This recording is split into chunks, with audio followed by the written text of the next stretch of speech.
Welcome to Public Health on Call, a podcast from the Johns Hopkins Bloomberg School of Public Health, where we bring evidence, experience, and perspective to make sense of today's leading health challenges.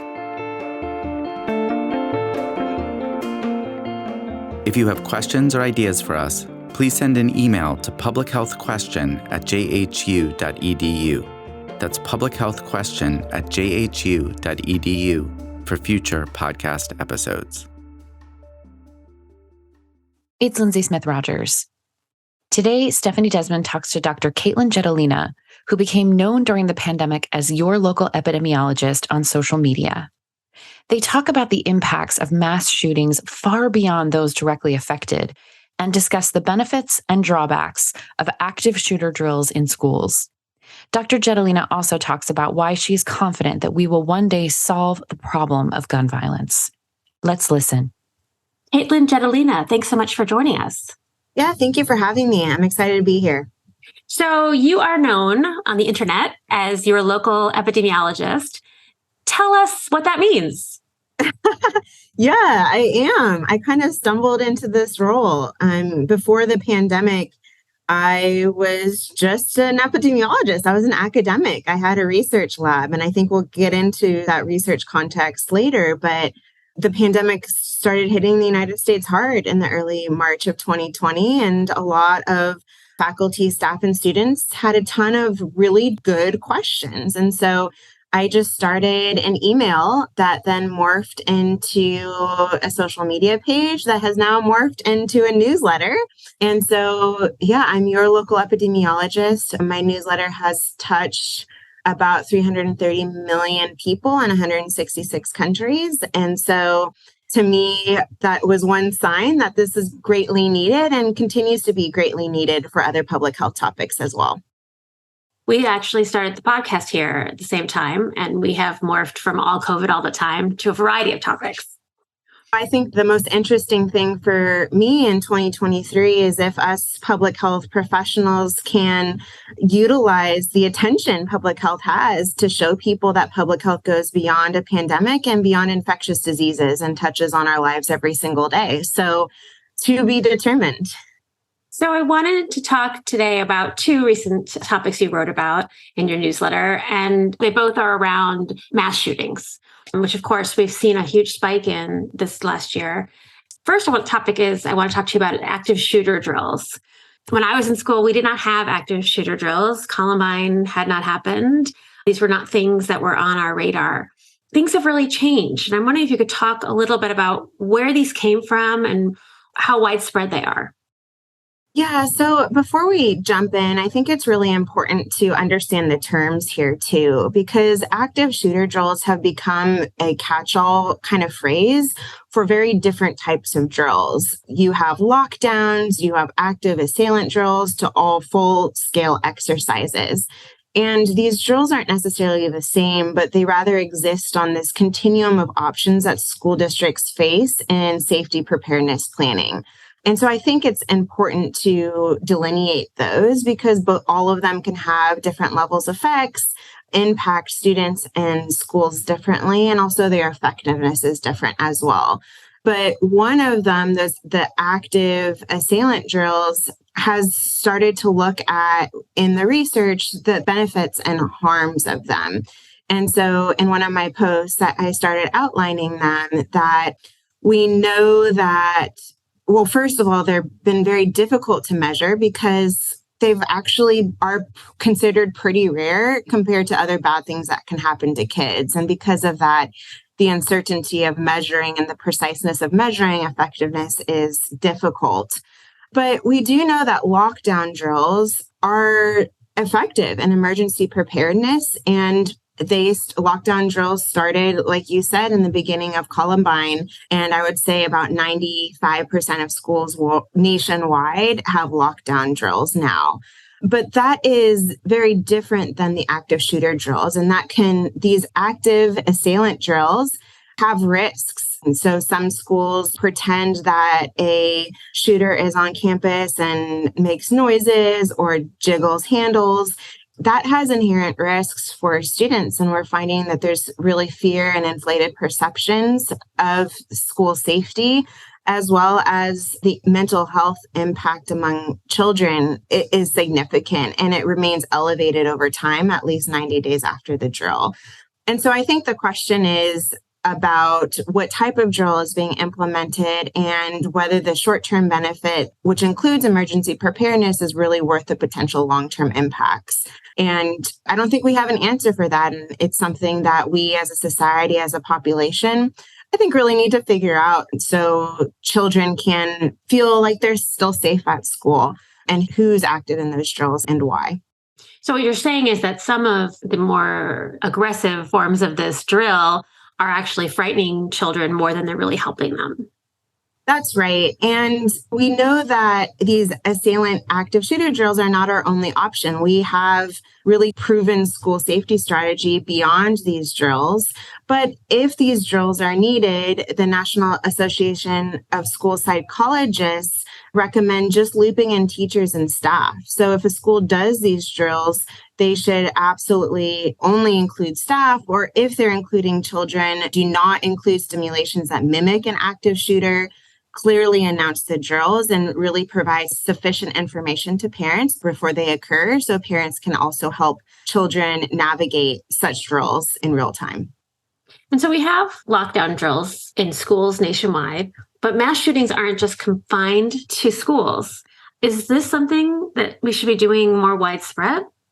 That's right, that mass shootings are not confined to schools. We see them in our communities, and that's because what creates or sets off a mass shooting is an incredibly complex constellation of reasons, which includes access to guns. It includes sometimes mental health, but not always, of the active shooter. It includes the tipping point of the shooter, and it also includes the environment that shooter and victims are present of. And so it's a very complex problem. I don't think that active shooter drills at, for example, malls or places of employment will necessarily be very effective. But as an epidemiologist, I'm really thinking on the prevention side of how do we prevent these from happening even in the first place, rather than being always in a reactive mode. And what do you suggest? How long do you have? I think that there's a lot we can do on an individual level, on a societal level. On an individual level, safe storage seems to be a very effective mode for access, particularly among kids accessing parental guns. I think that we need to do a whole lot better to support our kids so people don't reach a point of crises and find that the only solution is a mass shooting. I think that we should educate communities on how to recognize red flags, because 80% of mass shooters warn people online on social media. And I think we just don't know what to do with that warning, because it's basically a cry for help before the event happens. And so I think there's a lot of things that we need to chip away at, but we are very much in this elementary phase of understanding gun and firearm violence, because it's been so neglected in our research, in our public health sphere for so long, that we're really getting our FP 101 questions answered right now. And we're moving at a snail's pace. And I wish we were moving a bit faster. It is hard to believe that we've lived through Sandy Hook and we've lived through Uvalde and we still have the same policies we've had. It's frustrating. It's exhausting. And I'm a mom, and it's terrifying. I mean, it brings out all the emotions. I also feel very helpless, but I keep reminding myself of progress we saw, for example, with the tobacco industry, that it wasn't fixed overnight. It was small incremental changes over decades to make incredible progress. And I think that's what we're going to see with firearm violence as well in this very political, challenging landscape, that we're going to inch towards progress in a snail-like pace, which is frustrating, but eventually we will prevail, but it will take time. So you've also written recently about mass shootings and sort of the impact of survivors, their parents, their neighbors, the community at large. What's the message there? I think with these incredibly tragic events, we focus a lot on the victims, and we should. I mean, they're the ones that paid the cost for these really traumatic events. But one thing that I don't think gets a lot of attention and we fail to recognize are the ripple effects of these mass shootings, that there's a detrimental impact to both the survivors, but also the parents of survivors in mass shootings, the helpers of survivors, as well as even the greater community. And so really, when we think about impact, we shouldn't just think about the direct impact to these victims, but really the community level feeling of insecurity and the mental health impact it's having on our society is huge. And I don't think that part of it is talked about it enough. So yes, I wrote a post about it just to, one, I was trying to honor the Uvalde community on the 1-year anniversary, but also trying to bring awareness to that this is a far more reaching problem than some critics admit to. And it's really something that only happens here in the United States. Yes, it does. We have about 130 guns per 100 people in the United States. We have more guns than people in the United States. The country next is Yemen with 50 guns per 100 people, and then Syria. And that doesn't mean there aren't massive tragic events in other countries. For example, we saw one in Norway about 10 years ago. But the frequency that it happens, we blow stats out of the water in the United States. And other countries have mental health issues. And so when we try to find the causation of these mass shootings, one thing we have a lot of is guns here and gun access. And it's impossible not to make that connection. But given the incredible, challenging political landscape in the United States, us public health officials have to work with what we've got and find solutions and work with stakeholders to try and prevent not just mass shootings, but suicides and homicides that are happening far more often than these mass shootings that make national news. It feels like we hear about a mass shooting every day. And I think the statistics actually bear that out. Here I want to ask you, how are we going to fix this? Which, of course, is the $1 million question. But I think I'm just sort of curious, what we as regular people going about our lives can do to minimize both the impact of this and also perhaps to just be aware but not afraid. There's a lot we can do, but I think the one really important thing is to know that this is a public health issue, that public health doesn't just touch on infectious diseases or a pandemic, that we can make huge, and we've been very successful in the past on other behavioral changes like seatbelts and non-smoking areas and not having measles. This is another challenge. And I think once we look into firearm violence as a public health issue, we can take it away from the political issue as well and work with stakeholders, work with firearm owners, help change this narrative to make it a safer space for our kids. We just need more funding for research. We need more people talking about it and stepping up. And again, a lot more stakeholder engagement. Katelyn Jetelina, thanks again for joining me. Yeah, thank you for having me. Public Health on Call is a podcast from the Johns Hopkins Bloomberg School of Public Health, produced by Joshua Sharfstein, Lindsay Smith-Rogers, and Stephanie Desmon. Audio production by J.B. Arbogast, Holly Cardinale, Philip Porter, Spencer Greer, and Matthew Martin, with support from Chip Hickey.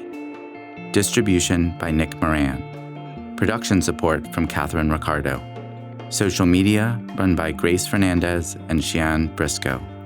If you have questions or ideas for us, please send an email to publichealthquestion@jhu.edu. That's publichealthquestion@jhu.edu for future podcast episodes. Thank you for listening.